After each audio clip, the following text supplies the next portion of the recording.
1, 2, 3, 4, 5, 6, 7. 7 orang nih. Mulai aja ya. Kita mulai ya.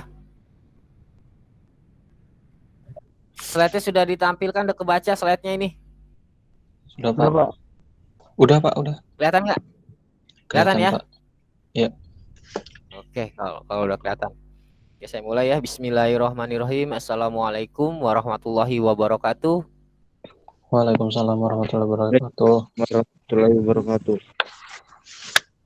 Ya, pada kesempatan di pagi hari ini ya masuk materi administrasi sistem jaringan ya, yang mana pada pertemuan sebelumnya sudah kita bahas mengenai tentang yang namanya karakteristik daripada sistem operasi, jenis-jenis sistem operasi, fungsi daripada sistem operasi.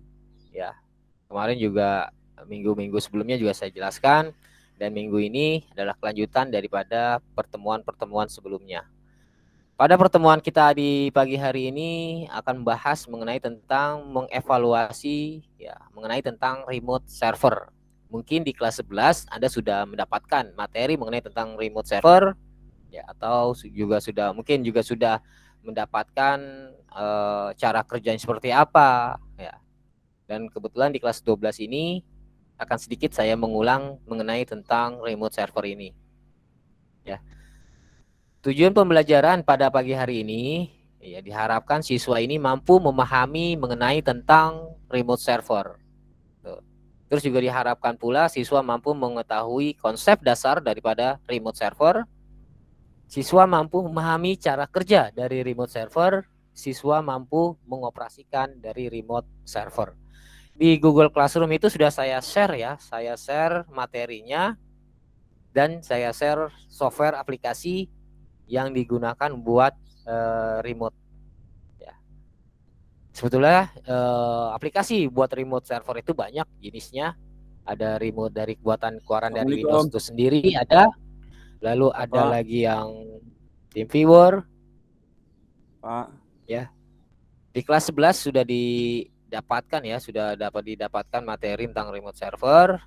Dan kali ini juga saya akan sedikit mengulang mengenai tentang remote server. Oke, sebelum saya bahas mengenai tentang remote server, adakah yang masih ingat mengenai tentang remote server itu sendiri?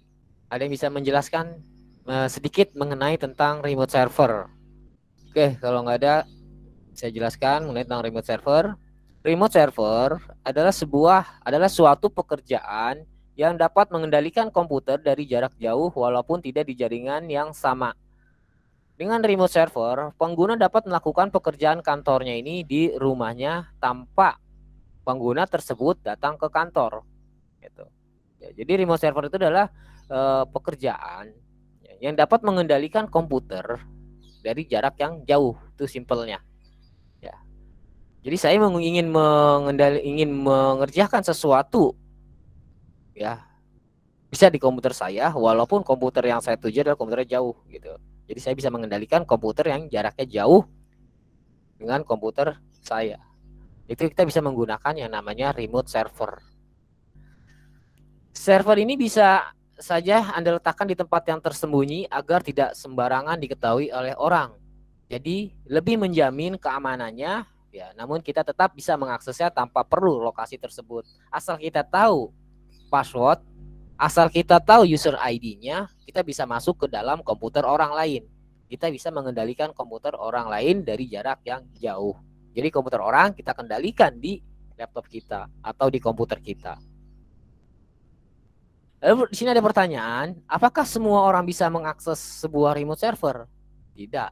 Kalau orang tersebut tidak memiliki hak akses, maka orang tersebut dia tidak bisa masuk ke dalam komputer orang. Fungsi dari remote server itu adalah mengendalikan komputer orang lain, ya, walaupun jaraknya cukup jauh. Remote server merupakan solusi yang dapat digunakan pada masa pandemik wabah virus ini, ya. Jadi masa pandemik ini, ya, misalkan ada orang kerjanya di kantor, tetapi kantor tersebut mengalami PKM atau tidak bisa datang ke kantor tersebut, maka orang lain itu bisa mengerjakannya di rumah tanpa harus pergi ke kantor tersebut. Cara kerja dari remote server ini, ya, remote server merupakan server yang digunakan untuk mengontrol, mengawasi, dan mengatur perangkat dari jarak yang jauh. Itu cara kerjanya. Ya, mengontrol, mengawasi, mengendalikan komputer dengan jarak yang jauh.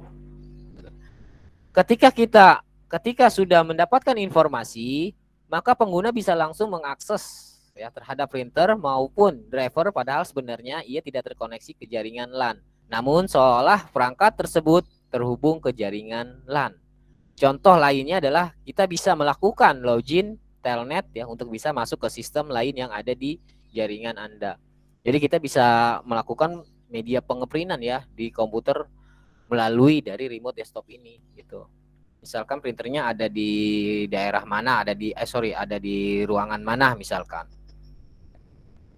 Sedangkan kita tidak terkoneksi, tidak terhubung dengan printer tersebut. Ya, kita bisa menggunakan remote server Assalamualaikum ini Pak Ade. agar supaya kita bisa ngeprint di printer yang tidak terkoneksi dengan kita. Ya, waalaikumsalam. Di remote server itu prinsip kerjanya adalah kita mengendalikan komputer orang lain di komputer kita. Itu adalah prinsip kerja dari remote server. Fungsi daripada remote server yang pertama adalah mengendalikan komputer orang lain. Yang kedua adalah mematikan komputer dari jarak jauh. Kita bisa mematikan komputer orang lain melalui laptop kita. Lalu menghidupkan komputer orang lain juga sama. Terus mengawasi dan mengontrol komputer orang lain juga bisa. Ya, jadi kita bisa mengetahui orang lagi ngapain nih di komputernya. Kita bisa cukup dari komputer kita saja, kita bisa mengetahui bahwa orang tersebut sedang mengerjakan A, sedang mengerjakan B, sedang mengerjakan C, dan lain sebagainya. Selanjutnya adalah melakukan perbaikan atau maintenance dari jarak jauh ya. Kita bisa melakukan perbaikan ya, atau misalnya ada komputer orang lain rusak, kalau ada komputer itu rusak ya, kita bisa melakukan perbaikan melalui komputer kita. Tapi dengan catatan bahwa si komputer sananya itu dia sudah ada masih aktif Windows-nya dan sudah terinstall dengan tim remote desktop tersebut. Terus memodifikasi setting register dari jarak jauh ya. Kita bisa melakukan pensettingan ya, register dari komputer kita. Komputer orang kita bisa lakukan perbaikan, modifikasi settingan di registernya. Contoh aplikasi dari remote server ya, contohnya adalah yang pertama itu adalah namanya Windows Remote Desktop. Windows Remote Desktop ini adalah salah satu remote server bawaan daripada si Windows. Jadi ketika kamu install sistem operasi Windows, itu biasanya Windows Remote Desktop ini dia sudah ada. Ya, jadi kamu tidak perlu lagi mendownload lagi, tidak perlu, tapi kamu bisa memaksimalkan si Windows Remote Desktop itu yang sudah ada ketika kamu selesai menginstal Windows. Tapi perbedaannya di Windows Remote Server ini lambat, kinerjanya itu lambat. Jadi komputer kita menjadi lambat ya. Jelek kelemahannya itu hanya di situ. Dia lebih lambat dibandingkan dengan aplikasi-aplikasi yang lainnya. Selanjutnya ada lagi namanya Remote Utility. Salah satu aplikasi remote komputer yang dapat menghubungkan kedua komputer yaitu Remote Utility atau sering disebut sebagai Internet ID. Dia juga sama ya, namanya Remote Utilities. Bisa juga Anda mencobanya. Ada lagi namanya TeamViewer. TeamViewer ini aplikasi jenis yang paling banyak digunakan ya, karena fiturnya dia itu sangat banyak.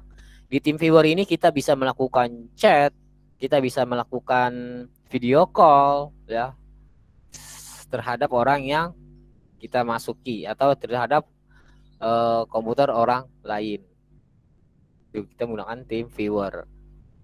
Lalu ada lagi AMI Admin ya. AMI Admin ini adalah aplikasi komputer yang paling portable karena pengaturannya yang paling sederhana. Jadi dia biasanya kalau yang portable itu ukurannya dia tidak besar. Lalu ada lagi Aero Admin, dia juga sama ya, aplikasi desktop remote yang paling mudah untuk digunakan. Banyak ya. Lalu ada lagi Ultra VNC. Ultra VNC. Jadi banyak sekali jenis-jenis aplikasi yang digunakan untuk remote desktop. Ya, kita bisa mengendalikan komputer orang lain dengan menggunakan aplikasi-aplikasi lain, ya baik gitu bawaan dari Microsoft Windows, bisa juga kita mengambil dari aplikasi lainnya. Tapi kalau saya sudah sering mencoba menggunakan Windows dan TeamViewer. Nah, di antara kedua itu perbedaannya kalau yang Windows Remote Desktop dia tuh agak sedikit berat, kinerja komputer kita itu menjadi berat gitu. Tapi kalau menggunakan TeamViewer tidak terlalu berat dan juga kita bisa memfungsikan semua yang ada di komputer yang sedang kita tuju, kita bisa menggunakannya, kita bisa memfungsikannya gitu. Ya, di sini saya akan sedikit mencoba, ya kita akan sedikit mencoba menggunakan TeamViewer. Ya, jadi saya ada dua komputer yang saya aktifkan, ya.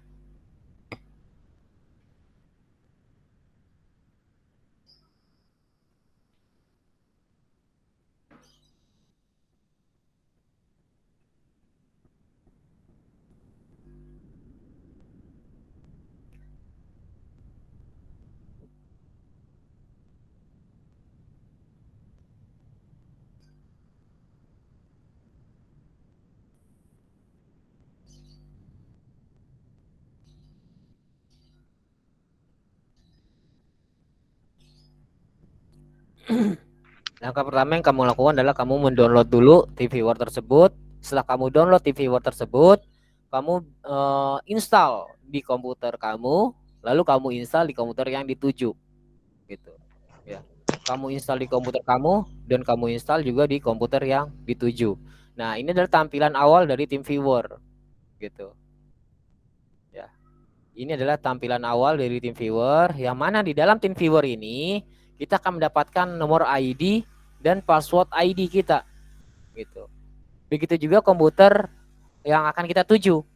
Ketika kita install TeamViewer itu, ya, dia pasti akan mendapatkan ID-nya dan juga akan mendapatkan sebuah passwordnya, gitu.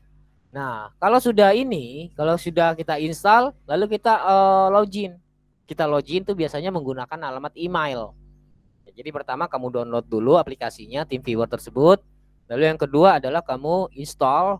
Ya, setelah kamu install, yang ketiga kamu jalankan TeamViewer tersebut. Ya, jadi kamu installnya itu di komputer kamu dengan di komputer orang yang ditujunya, atau komputer orang, atau komputer yang akan kita remote desktopnya. Nah, setelah diinstal, kita mendapatkan ID-nya, nomor ID dan passwordnya.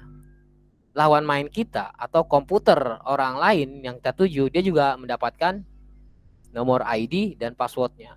Nah, di sini adalah nomor ID dari yang komputer yang sedang kita tuju, gitu. Misalkan sini 297.509.073. Sini ada dua pengaturan. Apakah kita ini sebagai remote control atau hanya sebagai file transfer? Kita ingin mengendalikan komputer orang lain atau kita ingin berbagi file. Jadi dua pilihan. Ya, kita bisa masuk mengendalikan komputer orang, ya, atau kita hanya ingin mengirim file saja. Nah, di situ tinggal kita pilih. Oh, saya ingin mengontrol komputer orang. Oh, saya ingin mengendalikan komputer orang lain. Maka saya klik ini, remote control, lalu kita konekkan. Pada saat kita connect, ya, kita sudah mengkonekkan. Nanti kita akan diminta memasukkan sebuah password. Nah, ini kita akan dimintakan memasukkan sebuah password. Password ini adalah password dari komputer orang, komputer yang kita tuju tadi dengan user ID-nya sekian. Ya. Nah, passwordnya itu kita tanya berapa password di komputer sana. Kita masukkanlah passwordnya. Udah, baru kita login. Dan ini sudah mengkonekkan antara komputer kita dengan komputer orang yang kita tuju. Nah, ini adalah komputer orang. Ya. Ini adalah desktop daripada komputer yang kita tuju. Nah, dari komputer yang kita tuju itu kita bisa melihat, ya, apa sih isi di dalam komputer orang, atau kita bisa melihat orang tersebut sedang apa, gitu. Tapi dengan catatan, bila mana kita sedang memantau orang tersebut, janganlah kita menggerakkan mouse kita. Nanti di komputer orang itu mouse-nya akan bergerak-gerak gitu sesuai dengan apa yang kita inginkan.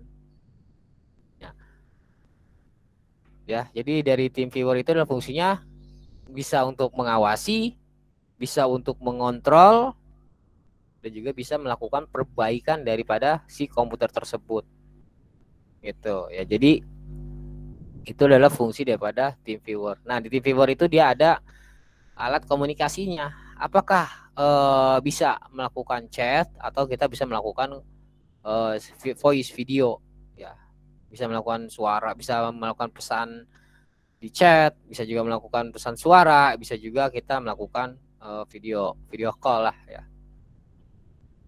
Jadi kurang lebih seperti itu penggunaan daripada TeamViewer. Nah, TeamViewer ya, ini yang gambar gelap ini adalah komputer orang, sedangkan desktop laptop yang saya gunakan ini adalah desktop saya, sedangkan yang ini adalah desktop dari komputer saya yang satunya lagi.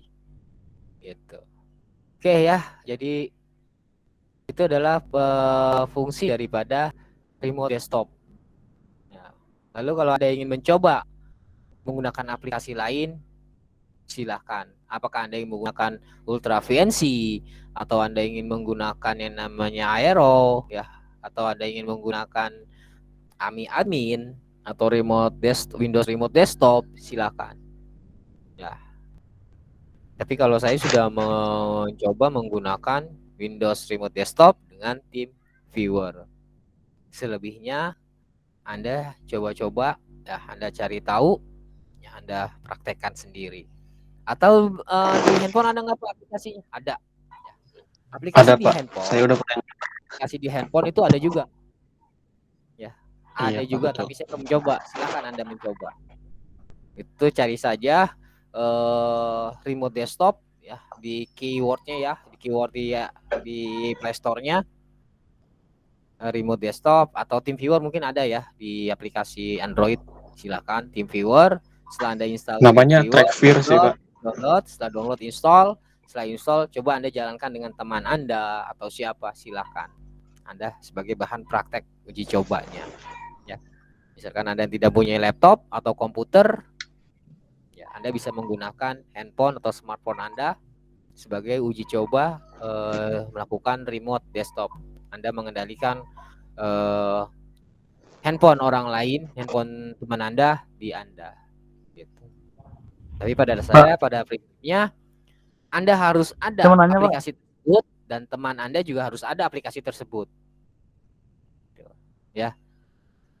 Tapi kalau misalnya Anda ada aplikasi TeamViewer, tapi teman Anda tidak memiliki aplikasi tersebut, ya tidak bisa. Karena kenapa? Yang kita butuhkan hanyalah dua, username dan password orang itu. Kalau kita tahu username dan password orang itu, maka kita bisa masuk. Artinya kita dikasih hak akses untuk memegang handphone tersebut. Sama lah ya kayak hacker ya. Hacker juga dia kalau seandainya dia tidak memiliki hak akses untuk masuk, dia tidak akan bisa masuk. Gitu. Tetapi dia akan mencoba dengan berbagai macam cara, bagaimana caranya biar supaya dia bisa memiliki username-nya, bisa memiliki sebuah password tersebut. Gitu. Ya, jadi intinya kalau orang itu sudah dicolek, ya kan, lalu orang itu menoleh atau menegur, ya ada apa? Nah itu artinya si yang penyusup itu dia bisa masuk, gitu. Karena dia sudah dibuka pintunya, ya ada apa? Nah kan seperti itu. Ketika dia ngomong, ya ada apa? Kita bukan ngomong, oh begini. Nah itu kan masuk, sama juga seperti itu. Sama juga dengan sistem komputer. Misalkan kita kasih file ke orang tersebut. Nah orang tersebut nggak tahu itu filenya apa. Lalu orang tersebut membuka filenya. Ketika orang itu membuka filenya, disitulah penyusup itu masuk. Artinya pintunya sudah dibuka, dia akan masuk. Makanya hacker-hacker itu kalau seandainya dia tidak dia mengirimkan sesuatu tapi kita abaikan, dia tidak akan bisa masuk. Jadi intinya dicolek, dia noleh, bisa masuk, tapi dicolek dia nggak noleh, colek terus nggak noleh, ya udah nggak akan bisa masuk. Maka si penyusup ini dia akan mencoba dengan berbagai macam cara agar supaya dia bisa masuk, gitu. Sama kayak virus. Virus kalau misalnya kita nggak senggol, dia nggak bakal bisa masuk. Tapi kalau seandainya kita senggol dikit aja, virus itu akan menyebar. Contoh misalkan flash disk. Ya, kamu udah punya flash disk yang isinya ada virusnya, kamu colokkan di komputer kamu, ya itu belum kebuka dia belum menyebar. Flash disk sudah colokkan ke USB, dia tidak akan menyebar, dia belum menyebar dulu gitu. Tetapi ketika kamu buka isi dalam flash disk tersebut, misalkan drive E atau drive F, kamu klik, itu artinya kamu mencolek tuh, klik. Ketika kamu klik, kan terbuka tuh file-file yang ada dalam flash disk. Nah, itulah flash disk tersebut baru dia akan masuk. Apalagi filenya itu kamu buka, udah tahu tuh flashnya ada virusnya, tapi kita nggak tahu nama filenya apa. Kita klik lagi tuh file yang berbau virus tersebut, maka dia akan semakin besar virus yang masuk ke dalam menyerang komputer kita. Tapi kalau seandainya kamu flash disk lalu kamu nggak apa-apakan, ya udah dia nggak akan bisa masuk. Gitu ya. Maka si komputer ini, si virus ini dia tidak akan bisa masuk dalam komputer kita. Kenapa? Karena kita mengabaikan apa yang dia ketuk gitu.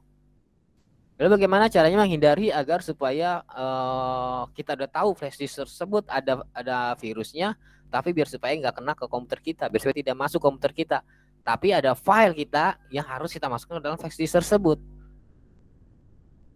Caranya adalah kita tidak perlu melakukan kita buka file tersebut, ya hanya tinggal kita pilih nama foldernya apa, misalkan di sini ya, nama foldernya misalkan Windows XP SP2 di sini. Saya klik kanan, pilih send to aja. Send to apa? Gitu.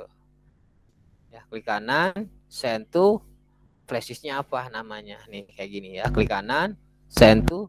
Di sini biasanya ada flash disk. Kita klikkan saja flash disk. Udah, selesai, kita cabut. Gitu. Jangan sekali-sekali kita klik copy, lalu kita buka file directory flash disk. Setelah kita buka directory flash disk, klik kanan, paste. Baru kamu klik begini aja, itu udah masuk ya.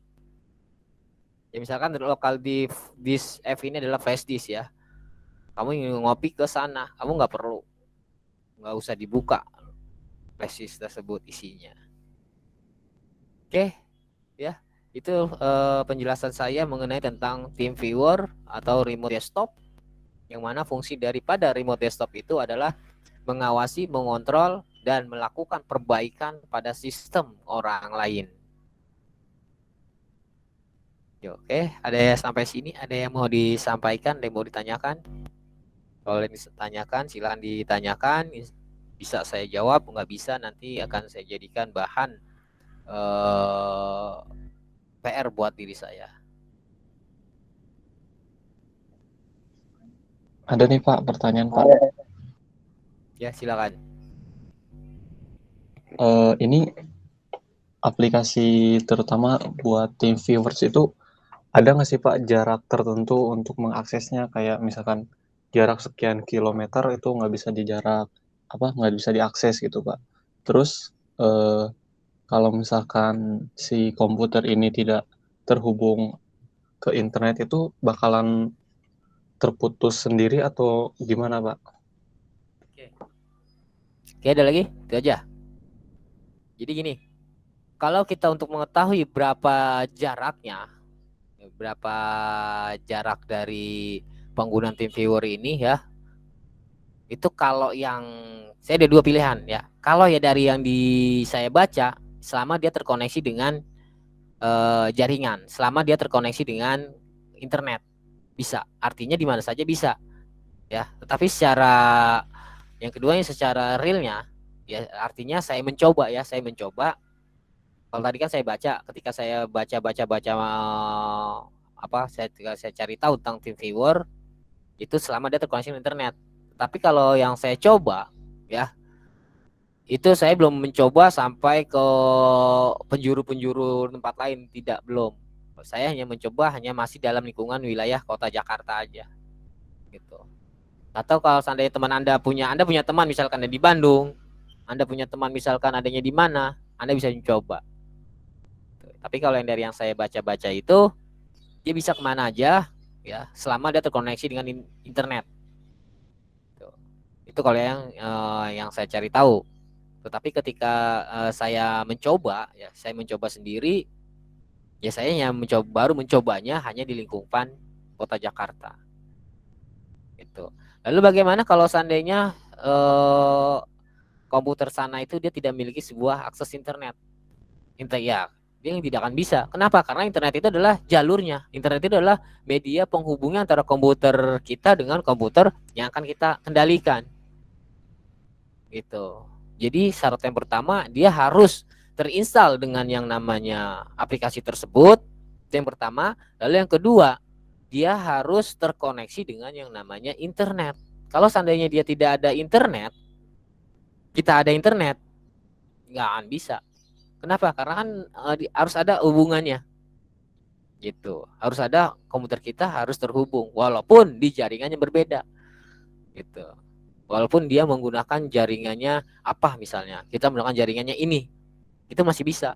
Intinya harus ada koneksi dari internet.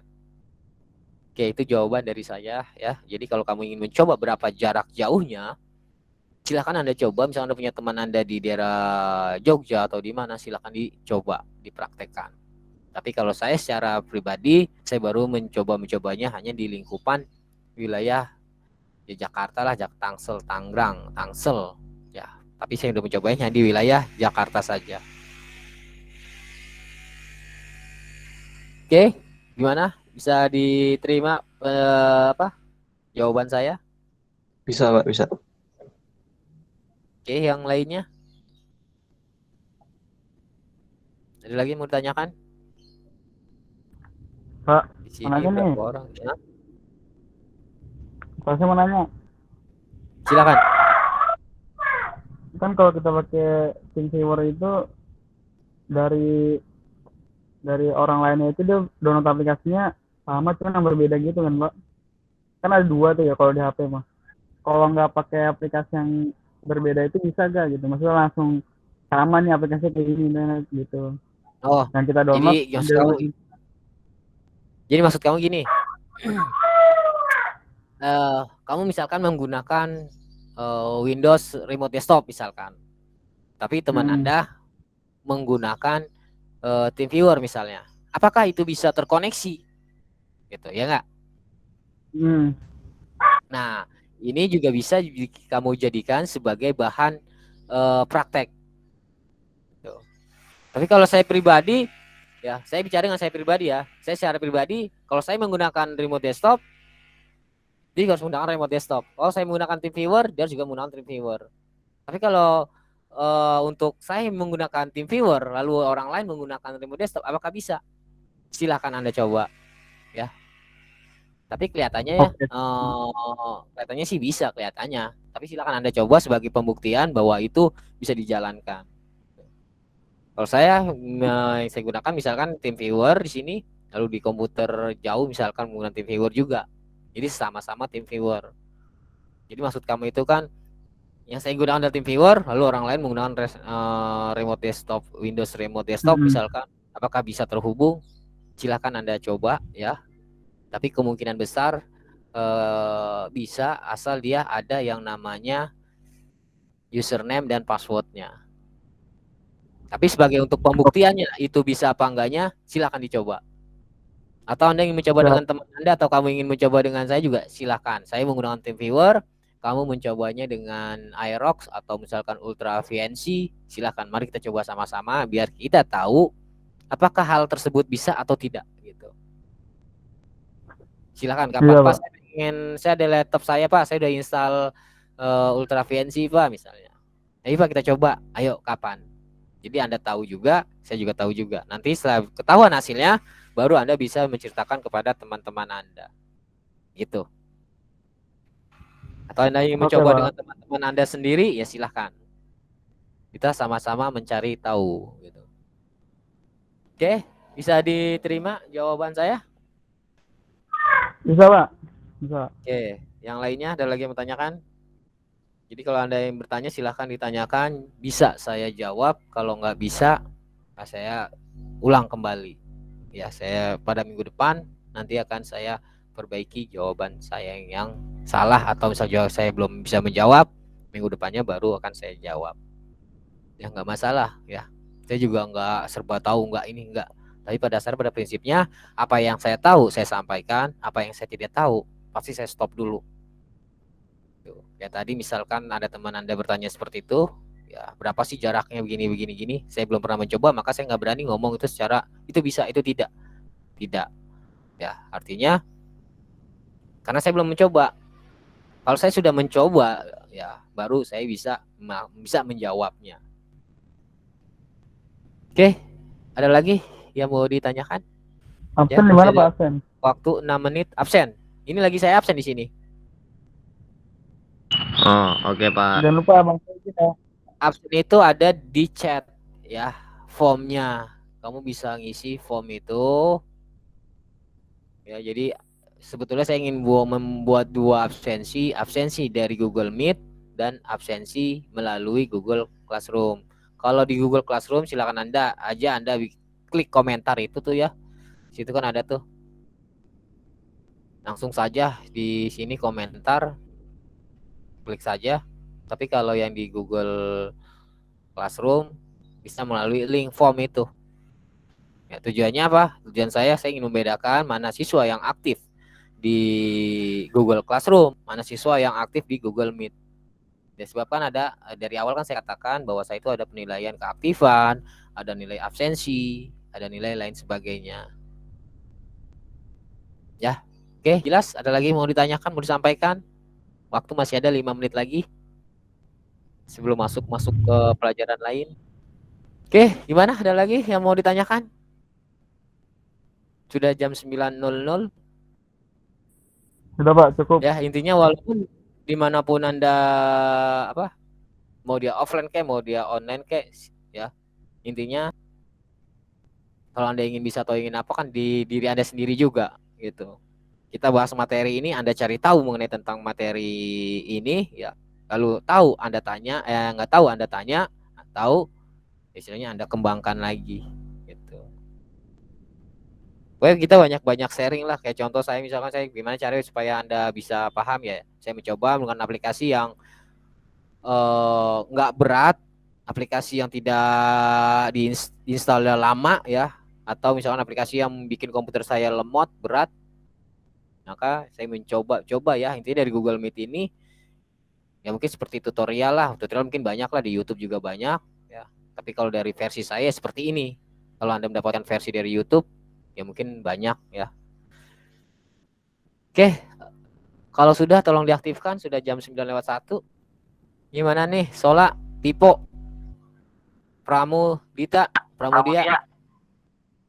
Udah nyala Pak saya. Hairul. Oke, bismillahirrahmanirrahim. Saya present screen. Oke, saya rasa cukup sekian ya. Kalau kurang lebihnya mohon maaf kalau ada kesalahan dari ucapan atau dari penyampaian saya kurang jelas atau dari ilmu pengetahuan yang sedikit kurang ya, saya mohon dimaafkan. Kita akan masuk kembali pada pertemuan selanjutnya mengenai tentang DHCP. Ya, saya rasa cukup sekian, kurang lebihnya mohon maaf. Wabillahi taufiq wal hidayah. Wassalamualaikum warahmatullahi wabarakatuh. Waalaikumsalam warahmatullahi wabarakatuh.